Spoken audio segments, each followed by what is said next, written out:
여러분, 오늘 말씀에 등장하고 있는 이 말씀의 배경은 이 골로새 교회를 향한 하나님의 말씀입니다. 골로새 교회는 특별히 그 구성인들이요, 대부분 이방인들만 있었다, 그렇게 많은 학자들은 말하고 있습니다. 유대인들은 거의 이 교회에 있지 않았던 것 같습니다. 같은 시기에 기록된 에베소서나 빌립보서에 비교해서 유대인과 관련된 그러한 내용이 전혀 언급되고 있지 않기 때문에 그렇습니다.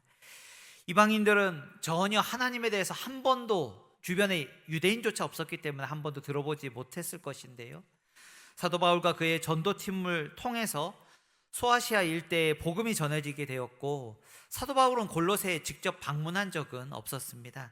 그러나 그 바로 옆에 도시가 에베소였기 때문에 에베소에 있었던 사도 바울의 이러한 사역팀들, 또 사도 바울을 통해서 예수님을 믿게 된 사람들이 그 인접한 골로새로 나아가 그곳에서도 복음을 전했고, 세워진 교회가 바로 골로새 교회였던 것입니다.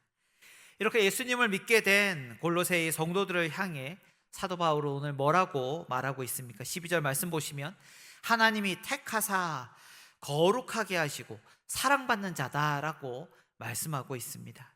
여기서 우리는 한꺼번에 이렇게 보고 있지만 세 가지 단어가 따로 되어져 있는 단어인 것입니다. 하나님께 택함 받은 백성이다, 그리고 거룩한 자다, 또 하나님의 사랑을 받는 자다, 이렇게 세 가지로 표현할 수 있는데요, 이 세 가지 표현, 하나님의 택한 백성, 거룩한 사람, 하나님께 사랑받는 자라고 하는 이 표현들은요, 원래 구약 이스라엘 백성들이 자기 스스로를 다른 민족과 구별해서 부르던 그런 특별한 호칭이었습니다. 여러분, 유대인들은 자신들만 하나님께 택한 백성이었고, 자신들만 하나님 앞에 거룩한 백성이 되었고, 또 자신들만 하나님께 사랑받는다라고 그렇게 배타적인 그런 생각을 갖고 있었습니다. 그러나 그들의 생각과는 다르게 하나님의 구원 계획은 달랐습니다. 왜 그렇습니까? 하나님께서는 바로 이 자리에 앉아있는 우리를 포함한 이방인들도 그가 보내신 자 예수 그리스도를 구원자와 주로 믿고 거듭난 순간 우리도 어떻게 되었다는 것입니까? 하나님의 택한 자녀가 되었고, 또 거룩한 자가 되었고, 하나님께 사랑받는 사람이 되었다라는 것입니다. 사랑하는 여러분, 주님께 사랑을 많이 받은 여러분, 우리가 바로 하나님께 사랑받는 자임을 늘 기억하시기를 주님의 이름으로 축원합니다. 그것은요, 우리의 선택이 아닙니다. 우리가 택할 수 있는 것이 아닙니다. 우리들 오전에 말씀 들었다시피 우리의 애씀과 우리의 노력으로, 우리의 공로와 우리의 지식과 자랑으로 우리가 그 자리에, 그 신분에 이를 수 있는 것이 아닙니다. 하나님의 사랑을 받는 것도 그분이 먼저 우리를 사랑하셨기 때문인 것입니다. 우리가 주님을 믿는 그 순간 우리들에게 이 놀라운 진실되고 참된 신분이 주어졌다라는 것입니다. 이 놀라운 영적 변화를 사도 바울은 매우 쉬운 그림 언어 하나를 들어서 우리들에게 설명해 주고 있습니다. 12절 말씀 한번 다시 한번 보십시오. 이 구절에서 제일 뒤에 있는 단어가 무엇입니까? 12절 제일 뒤에 보시면 제일 마지막에 나오는 단어가 바로 옷 입고입니다. 그러나 헬라어 원어 성경으로 이 구절을 보면 옷 입고가 제일 마지막에 있지 않고 제일 앞에 등장하고 있습니다.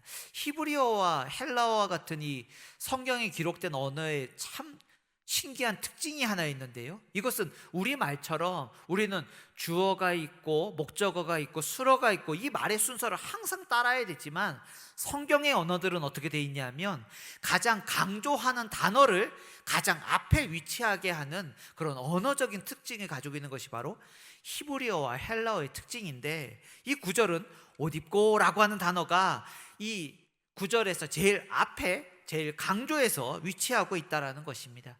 이것이 우리들에게 말해주는 것이 무엇입니까?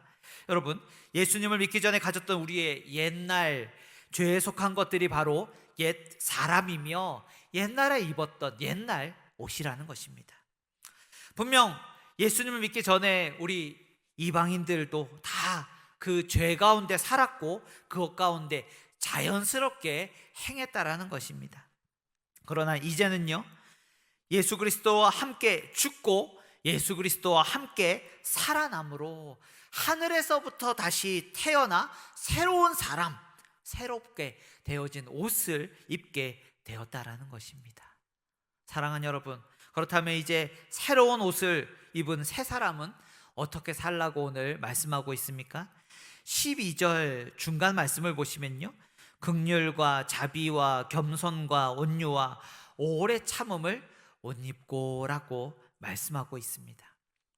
여러분, 우리가 이제 긍휼, 자비, 겸손, 온유, 오래 참음이 좋은 덕목이라는 거 우리 다 잘 알고 있습니다. 그것은 예수님을 믿으나 믿지 않는나 모든 사람들이 다 인정하는 성품입니다. 세상에 긍휼과 자비와 겸손과 온유와 오래 참음이 이것이 별로 안 좋은 것이다 말할 사람이 그 누가 있겠습니까?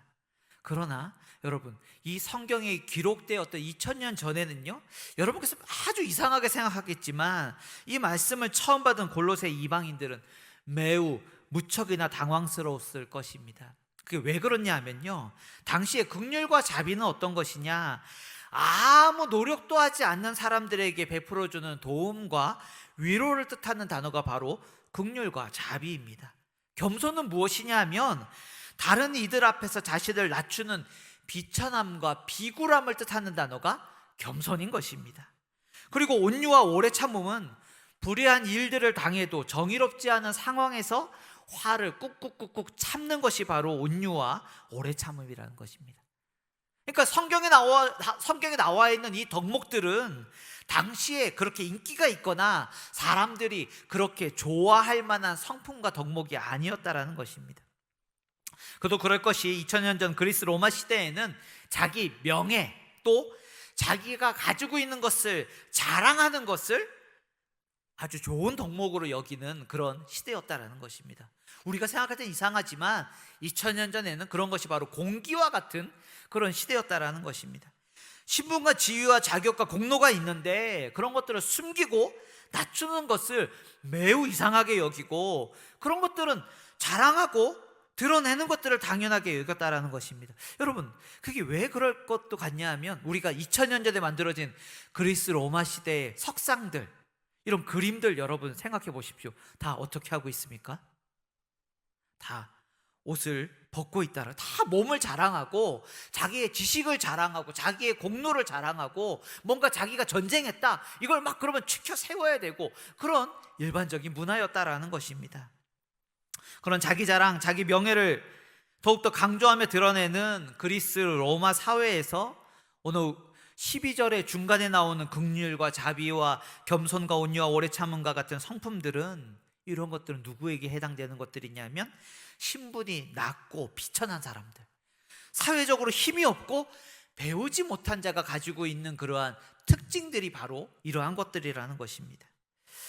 여러분, 그러나 이렇게 낮게 평가되었던 성품들이 시간이 지나면서 어떻게 되었는지 아십니까? 기독교가 로마 전체에 퍼지게 되고 역사가 흘러서 기독교가 서방 문화 전체의 주류가 되면서 이렇게 낮게 평가되었던 없는 자들에게 가지고 있던 그 특징이란 것들이 기독교가 가지는 이 요소들 때문에 사회 전체적인 사회의 통념과 같은 그런 도덕적 기준이 되었다라는 것입니다. 우리는 이런 것들을 공기처럼 마치 느끼고 있죠. 자유와 평등과 민주와 박애, 겸손, 온유, 인내와 같은 성품들은 사실상 기독교 때문에 모든 인류가 누릴 수 있고 이것을 바랄 수 있고 원할 수 있는 이런 시대가 바로 기독교 때문에 되었다라는 것, 여러분 자긍심을 가지기 위해 주님의 이름으로 축복합니다. 그런데 이런 귀중한 성품들에는 매우 특별한 특징이 있습니다. 그것은 무엇이냐 하면 나 혼자만 있으면서 나는 자기 혼자만 있으면서 나는 참 긍휼이 많은 것 같아, 나는 좀 겸손해, 나는 좀 온유한 것 같아, 나는 좀 오래 참아, 자기 혼자만 있으면서 이렇게 생각하기가 쉽겠습니까? 어렵겠습니까? 이게 맞겠습니까? 안 맞겠습니까? 대답해 주셔야지 설교를 빨리 끝낼 수 있습니다. 이렇게 생각하는 사람은 정말 자기 자신을 잘 모르는 사람입니다. 그러니까 이러한 성품들은요, 자기 자신만, 자기 골방에서 난 정말 이런 것 같아 라고 생각하는 것이 아니라 철저히 다른 사람들과의 대인관계 속에서 드러나는 그러한 성품들이라는 것입니다. 여러분, 그래서 13절 말씀 어떻게 시작합니까? 누가 누구에게 불만이 있거든, 이렇게 말씀하고 있습니다. 우리는 천사가 아니기 때문에 사람들 사이에서 당연히 거슬리고 부딪힙니다. 우리는요, 사람들 관계 속에서 불편하고 불만스럽고 불평하고 원망하고 다투고 관계가 틀어지는 일들이 발생하게 됩니다. 그것은 이상한 일이 아닙니다. 여러분, 사람과 사람 사이의 관계이기 때문에 그렇습니다. 그러나 그럴 때 어떻게 하라고 말씀하고 있습니까? 그런 일들이 일어나기 전에 용납하고, 또 부딪힌 후에는 용서하고, 또 용서하고, 용서하고, 이렇게 3번 용서하면 이제 어떻게 되겠습니까? 삼진 아웃. 이제 너는 나 앞에서 완전히 제껴버리겠다, 이렇게 하지 말고 주님께서 우리를 용서하심과 같이 계속적으로 용납하고 용서하라 라고 오늘 주님 우리들에게 명령하고 있습니다. 그러나 이런 용납과 용서는요, 그냥 개인적인 능력과 어떤 그런 것들로는 불가능합니다. 사랑이 없으면 이것은 불가능합니다. 그래서 14절 말씀엔요, 사랑은 우리 서로를 하나로 매는, 온전하게 매는 띠다라고 말씀하고, 15절을 통해 성도는 이러한 평강을 위해서 한 몸으로 부르심을 받았다라고 말씀하고 있습니다. 여러분, 우리는 지금 대한민국에서 살고 있기 때문에 기본적으로 우리는 대한민국의 모든 법들을 지킵니다. 그러나 우리는요, 그보다 먼저 하나님 아버지가 사랑하시는 아들의 나라에 속해져 있고, 주님의 피로 원수된 것을 하나 되게 하신 평화의 나라의 백성과 자녀로, 그 시민으로 살아간다는 사실을 기억하시기 바랍니다. 여러분, 이렇게 나라에 산다라고 하는 이것에는 중요한 특징이 있습니다. 그것은 바로 주권과 지배가 있다라는 것입니다. 주님의 주권과 주님의 지배는 어떻게 나타납니까? 우리가 하나님의 말씀, 특별히 오늘 본문에서는 그리스도의 말씀에 순종하며 그 법도에 따라갈 것들에 대해서 말씀하고 있습니다. 그래서 16절 말씀 한번 보십시오. 그리스도의 말씀이 너희 속에 풍성히 거하여 라고 말씀하고 있습니다. 그러니까 주님께서 교회를 다스리시고 통치하실 때는 어떻게 통치하신다고 그랬고요? 주님의 말씀에 온전히 순종하며, 이 주님 말씀에 순종하는 이들이 성령 충만한 상태에서 살아갈 때 주님의 임재와 다스림이 교회 가운데 나타나게 된다라는 것입니다. 그런데 이러한 주님의 말씀을 순종하는 하나님 나라의 자녀들과 백성들은 오늘 본문의 말씀을 보시면 특별히 예배와 삶의 영역이 분리되지 않는다는 것, 우리들에게 그렇게 보여주고 있습니다. 16절 말씀 한번 눈으로 보시면, 16절 말씀 보십시오.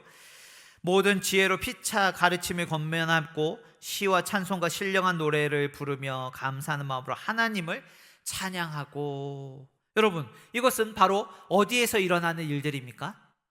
바로 이 자리, 우리들이 교회 가운데, 예배의 자리 가운데 나타나는 그러한 일들이라는 것입니다. 주님의 말씀에 순종하며 우리들이 말씀으로 가르치고 서로를 권면하고 찬송하고 찬양하고 기도하고 이런 모든 일들을 감당하는 것입니다. 그러나 이것은 예배당 안에서뿐만 아니라 또 어디에서 이루어져야 되겠습니까? 17절서부터 보시면요, 17절 말씀 우리 같이 한번 읽어볼까요? 17절 말씀 같이 한번 읽도록 하겠습니다. 시작.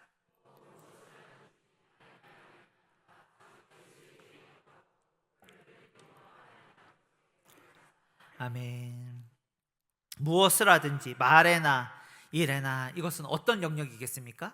예배당 밖에 나가서의 우리들의 일상의 삶의 영역이다라고 말씀드릴 수 있습니다. 주님의 다스림을 받아 사랑과 평화의 나라의 그 백성과 자녀들은요, 하나님 말씀에 순종하는데 먼저 우리는 이 예배의 순간에 하나님께 뜻하시는 그 방법에 따라서 우리는 합당하게 예배하며 주님에 대해서 배우고 그 부분을 기뻐하며 감사하며 우리는 예배를 드려야 될 것입니다. 또한 예배를 마친 후에 우리가 예배당 밖으로 나아가서는 어떻게 살아가야 된다고요? 무엇을 하든지 말에나 일에나 다 우리의 왕이신 주 예수의 이름으로. 그분을 위해 그분 안에서 예수님을 닮아 예수님의 힘으로 감사하며 살아가라라고 우리들에게 말씀하고 있습니다. 여러분, 우리들의 말씀을 보시면요, 15절 말씀서부터 눈으로 한번 보십시오. 15절에 제일 마지막에 나와 있는 단어와 16절에서 마지막 둘째 줄에 나와 있는 단어와 17절 제일 마지막에 있는 단어가 어떤 단어가 등장하고 있습니까? 감사. 여러분, 성경책을 잘 보고 계십니다. 그러니까 감사라고 하는 단어가 매우 강조되어 나타나고 있습니다. 15절 마지막 부분에 눈으로 보십시오. 감사하는 자가 되라. 16절 마지막 부분에도 감사하는 마음으로, 17절 마지막에도 하나님 아버지께 감사하라라고 말씀하고 있습니다. 다시 말씀을 전체적으로 한번 요약해 보면 이렇습니다. 하나님의 백성과 자녀는 우리의 교회의 이름 영광, 소금과 빛으로 드러나는 이러한 성품들을 가지고 있어야 되는데, 대표적으로 서로와의 관계 속에서 여러 가지 어려움들이 있겠지만 용서하고 사랑하고 서로 가운데 평화를 유지하고 예배와 일상의 삶 가운데 말씀의 기준으로 살아가는데 특별히 뭐 하라고요? 감사하라라고 명령하고 있습니다. 여러분, 이 말씀을 하는 제 마음도 그렇고 여러분의 표정도 그렇고, 우리 사람들 사이에 용서하는 일 쉽습니까? 어렵습니까? 쉽다고 얘기하는 사람이 두세 사람 있긴 하지만, 여러분, 사랑하는 거 쉽습니까? 어렵습니까? 어렵습니다. 사람 사이의 평화를 유지하는 것도 어려울 때가 많습니다. 더욱더 모든 일에 감사하는 것 너무나 어렵습니다. 어지간하게 신앙생활을 해왔어도 사실 점점 더 알면 알수록, 시간이 지나가면 지나갈수록, 여러 일들을 겪으면 겪을수록 어려운 것이 이러한 일들이 아닐까 여러분 싶습니다. 여러분, 최근에 여론조사의 결과가 하나 있는데요, 한국 성인 남녀의 한 절반 정도가요 장기적인 울분 상태에 있다라고 하는 설문조사의 결과가 나온 적이 있습니다. 여러분, 그러니까 우리나라 모든 사람들의 한 절반 정도가 마음속에 울분이, 그것도 장기적인 울분이, 마음속에 분노가 가득 있다라는 것입니다. 이 어떤 생각을 많이 하냐면요, 세상은 정의롭지도 공정하지도 않다. 나는 다른 사람들 때문에 피해와 손해를 보고 있다. 나의 수고와 노력에 비해서 합당한 보상이나 대가를 나는 받고 있지 않는 것 같다. 나보다 나쁜 사람들이 나보다 더 더 잘나고 잘만 사는 이 세상이 너무 불공평하다. 뭔가 좀 뒤집혔으면 좋겠다. 나는 그렇기 때문에 썽이 난다. 여러분, 그런 사람들이, 이런 마음에 이런 것이 가득 차 있는 사람들이 우리나라 사람들의 절반 정도 된다라는 것입니다. 여러분, 그러나 참 더 염려가 되는 것은 기성세대보다 청년과 젊은 세대로 갈수록 이 생각이 더 편만하고 이 퍼센테이지가 더 높아지고 있다라는 것입니다. 여러분, 이런 울분과 분노가 가득한 사람들은 살짝만 건드려도 금방 폭발해 버립니다.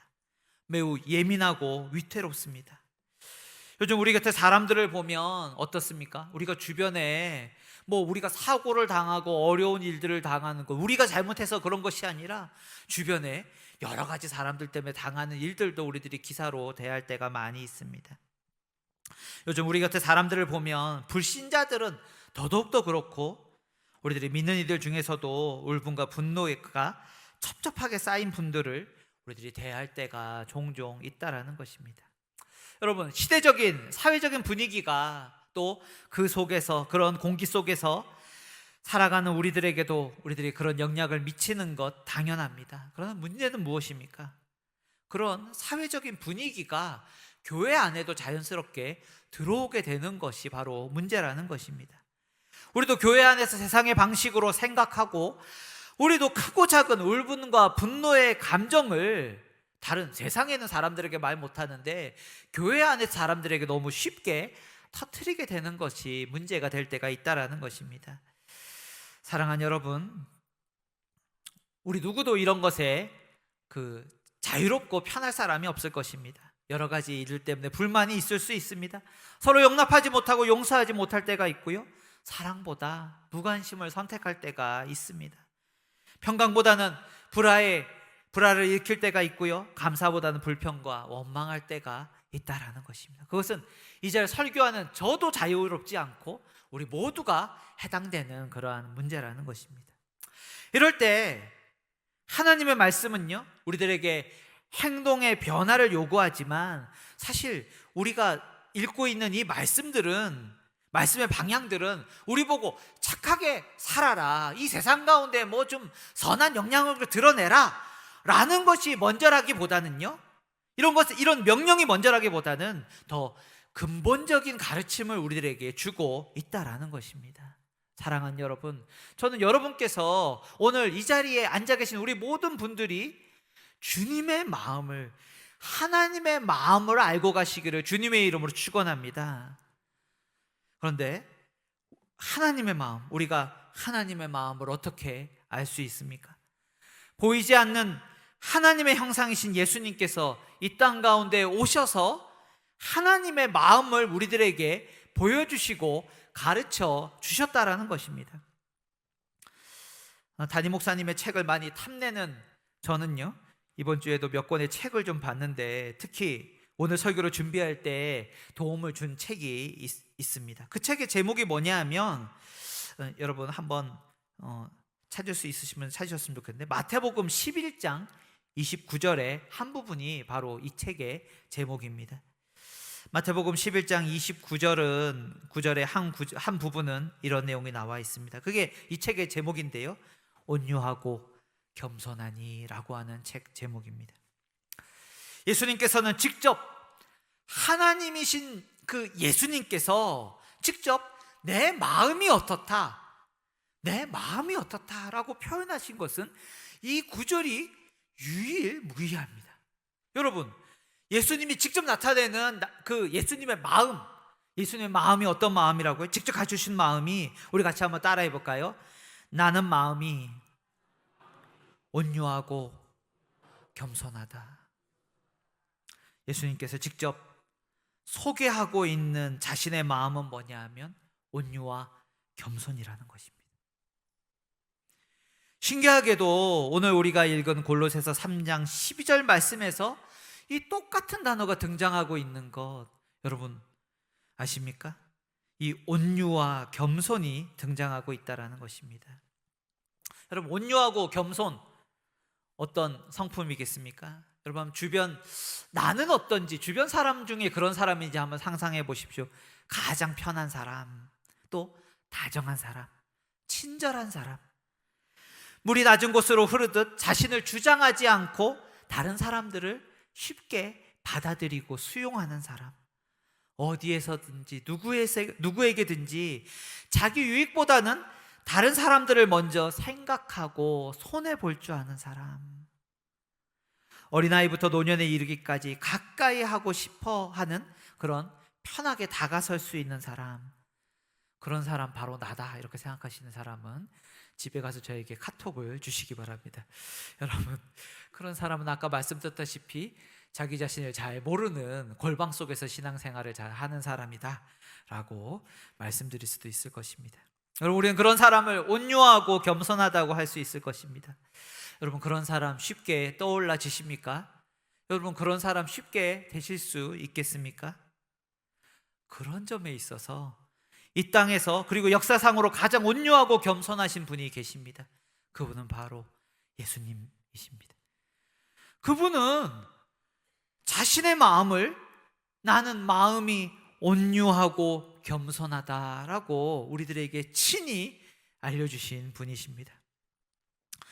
그리고 온유와 겸손은 이 땅에 오신 예수님만의 마음이 아니라 우리들이 볼 수 없지만 하나님 아버지도 똑같은 마음 가지고 계신 것 알고 계십니까? 하나님 아버지와 예수님의 마음은 분리되지 않고 똑같은 성품을 가지고 계시기 때문에 그렇습니다. 그런데 우리는 예수님 그래도 사랑의 예수님이지라고 우리는 그렇게 생각하고 말해도 하나님 아버지는 여러분 생각하시면 어떻습니까? 좀 엄하고 두려우신 분으로 뭔가 좀 하나님의 마음은 좀 까다롭고 부담스럽고 불편하지, 좀 무섭지, 이렇게 생각할 때가 있다라는 것입니다. 그러나 사랑하는 여러분, 잊지 마시기 바랍니다. 오늘서부터 이 내용을 반드시 기억하시기 바랍니다. 보이지 않는 하나님의 형상이신 예수님께서 하나님의 마음을 우리들에게 이렇게 가르쳐 주셨습니다. 나는 마음이 온유하고 겸손하다. 사실 구약 성경에서도 매우 유일무이할 정도로 하나님께서 이와 비슷한 표현을 하신 적이 있습니다. 출애굽기 34장에서 여호와 하나님께서는 시내산에서 모세에게 자신의 마음을 직접 말씀해 주셨습니다. 뭐라고 가르쳐 주셨습니까? 여호와라 여호와라, 자비롭고 은혜롭고 노하기를 더디하고 인자와 진실이 많은 하나님이라. 다른 어떤 선지자가 하나님은 이런 분이세요 라고 소개하고 있는 것이 아니라 여호와 하나님께서, 삼위일체 하나님께서 직접 자기 자신의 마음을 자비롭고 은혜롭고 노하기를 더디하고 나는 인자와 진실이 많다. 그리고 그 하나님께서 이 땅에 오셔 자신의 마음을 직접 열어서 더 우리들이 쉽게 기억할 수 있도록 뭐라고 가르쳐 주셨다고요? 나는 마음이 온유하고 겸손하다, 이렇게 가르쳐 주셨다라는 것입니다. 이것을 우리는 어떻게 알 수 있습니까? 13절 말씀 보시면요, 주님께서 우리들에게 누구누구를 용서하라 용납하라 그렇게 말씀하시기 전에 예수님께서 우리를 용서해 주셨다라는 것입니다. 십자가 사랑과 희생으로, 그분의 말할 수 없는 섬김과 죽음으로 자신의 몸을 찢으시고 자신의 모든 피를 쏟으심으로 우리에 대한 하나님의 사랑을 확증해 주셨다라는 것입니다. 여러분, 이것에 있어서 우리가 한 것은 없습니다. 예수님의 용납과 용서에는 그 대상의 반응, 즉 죄 지은 인간편에서 그 어떤 사과나 보상이 먼저가 아니었다라는 것 여러분 기억하시기 바랍니다. 원수였던 우리를 무조건적인 사랑으로, 역조건적인 그런 용납과 용서로 우리들을 받아주셨다라는 것입니다. 그리고 이 사랑으로 성부 하나님과 성자 하나님 사이에 맺으신 이 약속의 복락 안으로 우리를 메어 주셨다라는 것입니다. 이것의 증거가 바로 믿는 우리들의 마음 가운데 내주에 계신 성령 하나님이라는 것입니다. 그리고 우리를요, 그리스도의 한 몸 된 영광교회로 불러 모아주시고 그분의 몸 된 지체로 우리를 삼아 주셨다라는 것입니다. 그러나 여러분, 이 일에는 놀라운 비밀이 있습니다. 이 모든 구원 사역을 이루시는 예수님은 기뻐하셨습니다. 그리고 감사하셨다라는 것입니다. 우리들에게 감사는 우리가 무엇을 바라고 원했던 것이 이루어질 때 우리는 감사한다라고 합니다. 그러나 예수님의 감사는요, 성부 하나님의 관계 안에 있으면서 성부 하나님의 명령에 죽기까지 순종하여 성부 하나님의 뜻과 그 계획을 온전히 이루는 것이 그분의 감사였다는 사실을 기억하시기 바랍니다. 사랑하는 여러분, 그렇기 때문에 이 악한 세대를 본받지 마시기를 주님의 이름으로 축원합니다. 이 세대는요, 우리로 하여금 분노하게 합니다. 울분을 가지게 합니다. 그 뒤에 있는 사탄 마귀는 우리가 늘 분노하고 억울해하고 비교하고 다른 사람들과 정죄하고 각을 지고 판단하기를 사탄 마귀는 원한다라는 것입니다. 그러나 이 시간 본문 말씀을 통해 예수님을 보시기를 주님의 이름으로 축원합니다. 우리를 향해서 그 마음이 온유하고 겸손하신 예수님을 바라보십시오. 그렇게 착하게 살고 선행하고 종교적인 어떤 행위를 가지는 것에 먼저 관심을 두지 마시기 바랍니다. 우리가 행하려고 하는, 우리가 행했던 가장 고귀한 선행과 종교적인 행위라도 그 안에는요, 자기 위로움과 교만과 자기 자랑이라고 하는 씨앗이 언제나 싹틀 수 있는 위험이 있습니다. 그렇기 때문에 사랑하는 여러분, 기독교는 착하고 윤리적이고 도덕적인 행위나 사상을 말하는 것이 아닙니다. 기독교는 예수 그리스도를 아는 지식입니다. 무엇을 알아야 됩니까? 예수님의 마음을 알아야 된다라는 것입니다. 예수님의 어떤 마음입니까? 온유하고 겸손한 마음이라는 것입니다. 그분께서 우리를 섬기시고 우리를 사랑하시고 우리를 위해서 자신을 아낌없이 내어주셨다라는 것입니다. 혹시나 이 자리에 아직도 온유하고 겸손하신 예수님을 마음에 모시지 않는 분이 계십니까? 여러분의 마음 문 밖에서 온유하고 겸손하게 기다리시는 예수 그리스도를 기뻐 맞이하시기를 바랍니다. 그리고 사랑하는 모든 여러분, 온유하고 겸손하신 그리스도 예수의 옷을 입으시기를 주님의 이름으로 축원합니다. 예전에 입었던 그 모든 옷들은 다 갖다 버리십시오. 우리들을 위해서 온유하고 겸손하신 예수 그리스도의 옷을 입으시기를 바랍니다. 그분을 먼저 사랑하고 즐거워하십시오. 온유하고 겸손하신 예수 그리스도를 가까이 하십시오. 그럴 때 우리는요, 그분의 영이신 성령의 열매를 우리는 하나하나, 시간은 걸리더라도 하나하나 맺게 될 것입니다. 지금은 원수와 같고 지금은 불편하다 할지라도 언젠가 그리스도 예수의 이 온유와 겸손의 옷을 입은 이들은 언젠가 용서의 자리에 서게 될 것입니다. 언젠가는 사랑하게 될 것입니다. 언젠가는 평강과 감사의 길을 포기하지 않고 매 순간마다 걸어가게 될 것입니다. 그런 말씀의 집에, 은혜의 집에 그리스도 예수의 옷을 입고 살아가시는 우리 모든 성도 되시길 주님의 이름으로 축원합니다. 기도하도록 하겠습니다.